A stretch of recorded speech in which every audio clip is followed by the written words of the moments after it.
Welcome back, guys. This is the last Starfighter. And this is Thegamersrecreated. And this is part 3, I think, of Sonic 4. And Lost Labyrinth Zone. yeah, Lost Labyrinth Zone. As I've said, probably the most original level in the game. Maybe if the color palette was different, it would be more like. Oh yeah, basically there's a shortcut, but I got the wrong place. I jumped down. I was like, oh, well, it's because there's a shield down on one of the things, and I thought I was being clever by jumping down that and getting straight to it. But no, actually that's a pit. The first one goes down to a secret area. The second one goes down to an actual shield. So I know it looks like a complete fail that I just jumped down there, but I actually thought there was something down there. Right, so instead of doing what I did, jump down here and you can get to a shield. And I thought that bit that I'm jumping up now was where I was jumping down to, but obviously there's a bit there stopping you from jumping down. What are these rocks here for? Why are they there? Don't try and bring logic into I'm video going games. to try and bring logic into No, I mean, you can bring logic into like story and stuff, but don't try and bring logic into like stuff that's in levels, because you do that will be nitpicking. Like, why are there fucking rings there? Why are there? I mean, and not even Sonic. Like, why are there random fucking rupees in the grass in Zelda? Why are there?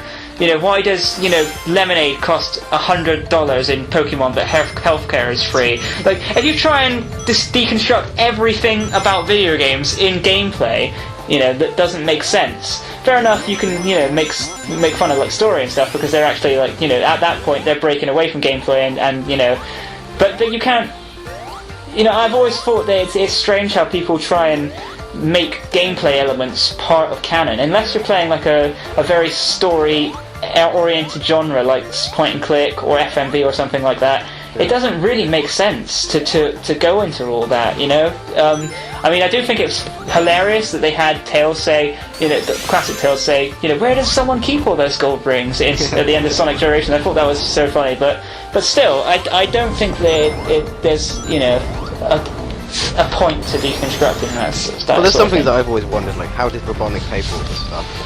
Well, apparently he's having troubles, because on the Sonic 4 Episode 1 website, those blue robots that just float without having any spikes and basically provide nothing to the gameplay except for like homing attack fodder for Sonic? The reason they don't have spikes is because he ran out of money. Budgetary restraints kept him from putting all the things, and I was just like, okay, that's fine, that at least they're giving a reason, but why build them in the first place? Because they don't attack you, so you have. I think he's just hoping that Sonic is just like gonna be a complete idiot and run into them without. I would run into them. Sort of like you did with that boulder just then. Yeah. The boulders are massive and they move. Those robots don't do shit. They just stand there and wait for you to hit them. I mean, logically, what was Robotnik thinking was going to happen? He was just like, I know. I'll have them float there, and then Sonic will die from the sheer awesome of my robot. But he'll just look at my engineering, and he'll be like, "Oh my god, that's the best engineering ever!" My heart. What? No, sorry, Robotnik. That doesn't make any sense. Barrel rolling. I mean, I know I'm just deconstructing gameplay mechanics here, which 5 minutes ago I was saying don't do you that. say don't do it. But on the website, they're like they give an explanation for it, and it's just like it's an explanation that doesn't make sense. If they actually did something, it would make sense, but they don't. Maybe that's what they do. They distract you from the actual real enemies. Yeah, but It could be like massive distractions. Could be. That's all I got. That's all they're gonna be. Yeah, alright, fair enough. They are big and blue. Although Sonic, well, no, he's not big, but he's blue. Sonic 1 sprite. God, you've been on this level 3 times. Yeah. I thought it changed the level. Or was that just Sonic 1 where it changed? No, it doesn't change the level in this. You play the same level over and over if you fail. Yeah. I know because I did it for fucking hours. Because I know in like every other game, if you can't do it, they don't normally like make you do it again. the special stage. Yeah, they put you on the next one. To be honest, I kind of like it this way because it means you actually get to practice. Whereas in the old games, they prevented you from practicing the one you were stuck on. Yeah. I think that in Sonic 2, you... Yeah, I think Sonic 2 was still the same stages. Maybe, I can't remember. I think they only had 7 stages. Yeah. Well, I know Sonic 3 just had like a hell load of stages. Yeah, but that's because it had Super Emeralds. Yeah.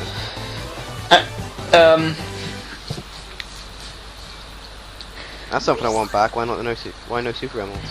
Well, see, I think that canonically the Super Emeralds are a little bit silly. So I mean, I know that people are like, oh, what? But I mean, you know, just like Chaos Emeralds and Super Emeralds. What are the Super Emeralds? They just like. I think the Super Emeralds became Chaos Emeralds. Yeah, exactly. So the Chaos they look very similar now. Yeah, so the Chaos Emeralds are just the Super Emeralds. They combined into one.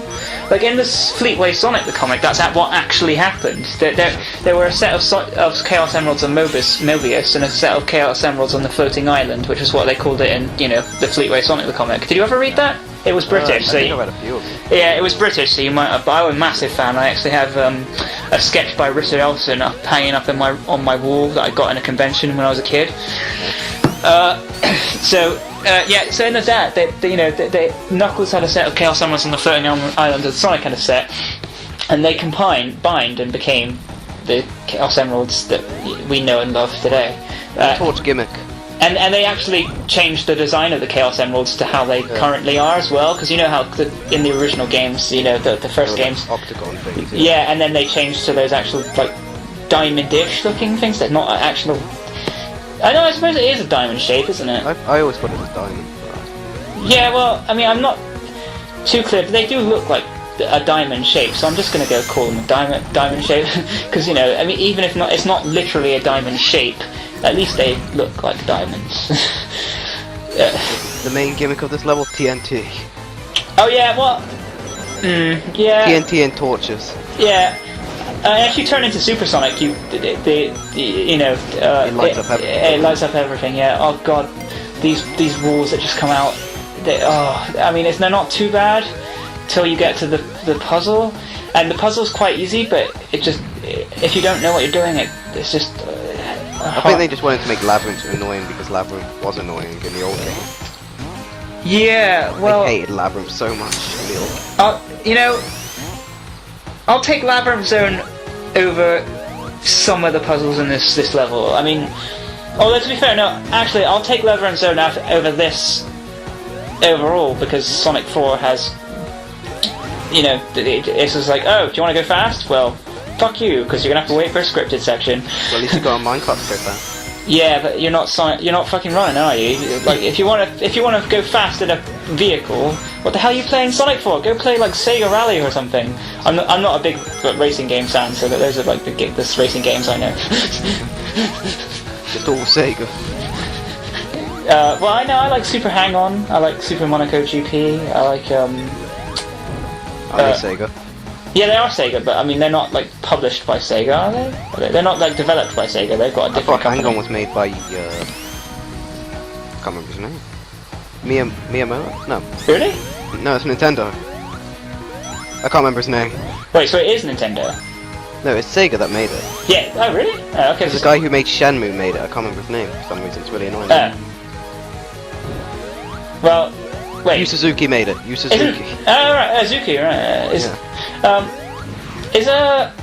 Isn't the guy who made Shenmue also the guy who made Knights? Yes, he is. Right. I never played either of the games, but I want to. I'm going to. They're on my list of the games to play. I mean, I think Shenmue comes highly recommended from Benzai if you watch him. I'm going to recommend it highly to you as well. Oh yeah, definitely. Favorite game of all time. Really? Favorite game of all time? I love that game so much. Knights or Shenmue? Shenmue. Definitely Shenmue. Wow, favorite game of all time. That's a pretty high honour. I love that game. Yeah, well... I don't love this game though. Again, potential of doing Sonic 4, but not so much with the whole execution part of the deal. You have to keep lighting these torches back up. Do they keep dying out again? Yeah, they die out, and those things go away when they die out. And, Yeah, they do die out. Yeah. I don't know why they die out. They die out because fire dies out. I'm going to use the physics point on this again, but how come your torch isn't dying out? Yeah, actually, it seems like it would die out a lot quicker than the other torches because you're running fast, so the slipstream would put it out. Maybe Sonic's just like doused it in fucking the most flammable liquids he can find. It seems like you're going a bit more patient here. Here we go. Actually, apparently in this game, Tails has been supporting Sonic from behind the scenes, which I think is bullshit, because like, why don't we actually see him? I think that Sega just put that on the website after fans were like, well, how did this say Tails' rocket get there then? Oh yeah, the rocket. Yeah, well, no, I don't mind that though, again, because like, you know, Tails is always a Deus Ex Machina fucking machine, so you know, like but yeah, on the website for Sonic 2, Sonic 4 Episode 2, it says that in Sonic 4 Episode 1, Tails has actually been supporting Sonic this whole time. And I'm just like, how convenient. I want to see him fly me up here.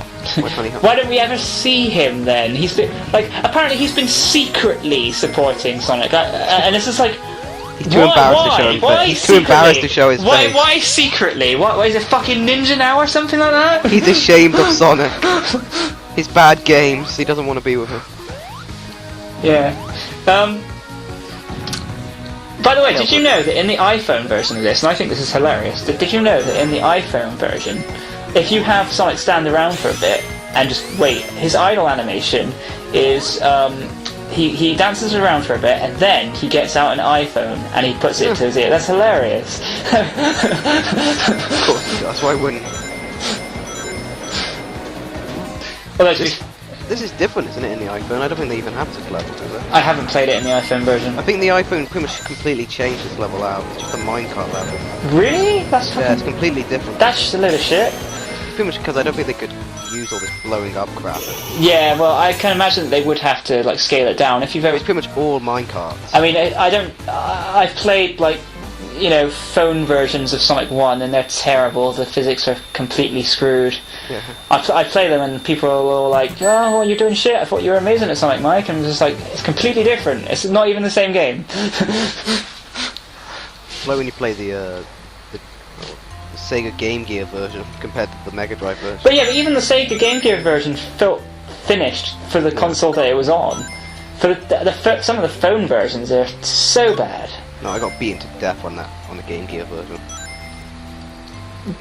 It kicked my ass constantly. I think that the hardest part about them was the fact that you don't get rings in any of the bosses. Yeah. Which is even worse in Sonic 2 on the Game Gear. Seriously, I couldn't even get past the fucking first boss. It was so unfair.